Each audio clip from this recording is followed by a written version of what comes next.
The Joe Rogan Experience. What's up, man? How are you? Fantastic. You look good.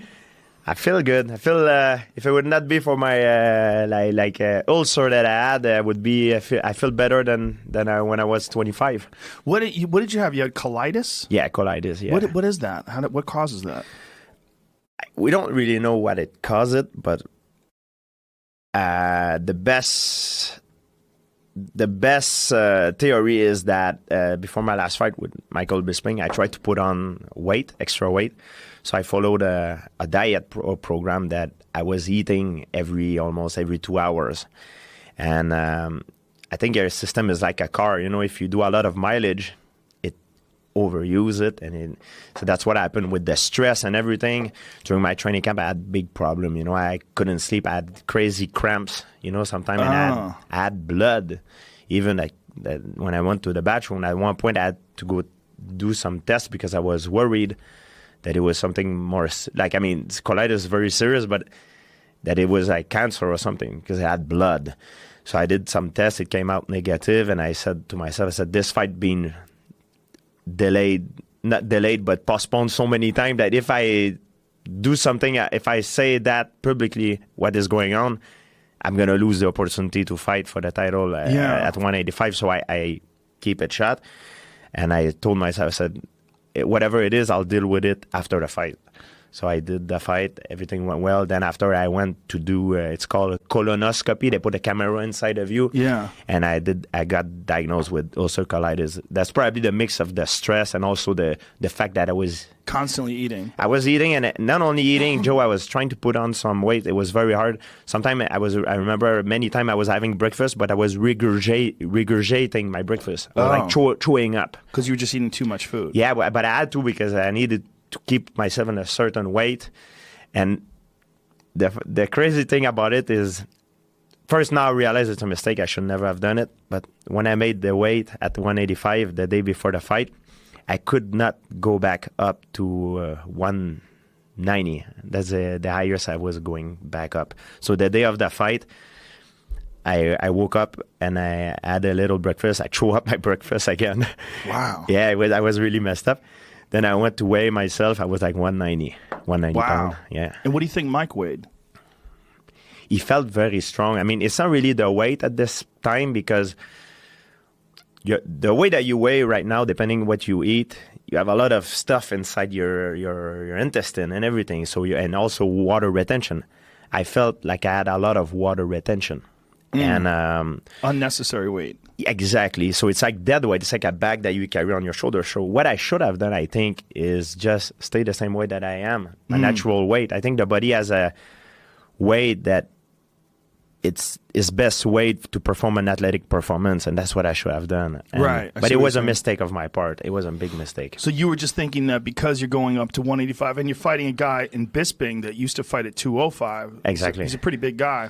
Exactly. I thought that to perform better, I needed to elevate my weight, but by doing that, I create a big problem of health issues. So and that colitis didn't exist before that. Not that I got diagnosed for. No. And I think that's what triggered it. And so after the fight, now that you've gone back to a normal diet, has it changed? So after the fight, what happened, and it's very interesting I got on medication, and I met a doctor. His name is Jason Fung. He's in Toronto. People can research. He's an amazing guy. And I met a doctor that treats people with cancer and diabetes with intermittent fasting. So I started doing a program of intermittent fasting and time-restricted eating, and now my symptoms diminish. Like every week, every month it diminishes. So it's getting better. It's not 100% now, but it's getting a lot better. A lot better. And I feel a lot better. A lot of people eat like that now. We had Ben Greenfield on yesterday, who, he's a journalist, does a lot of experimenting with his body, done a lot of scientific stuff and scientific research on diet and restricted eating is a big part of it. He does a lot of that. It's interesting because we're conditioned to think that I want to gain muscle, I want to get, I need to eat more to accelerate my metabolism. Yeah. But I never felt better in my life. If it would not be for that particular issue. I feel better now. I sleep better.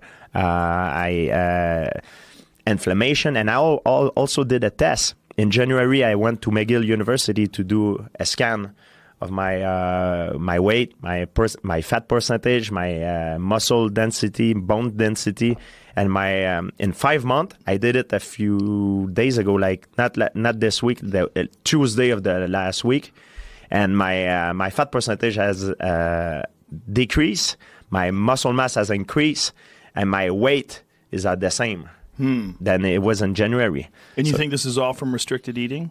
My training did not have changed.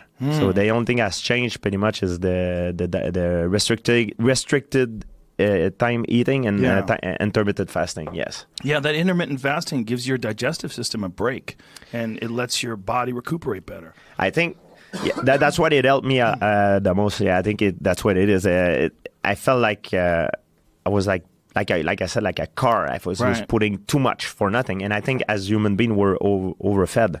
Yeah.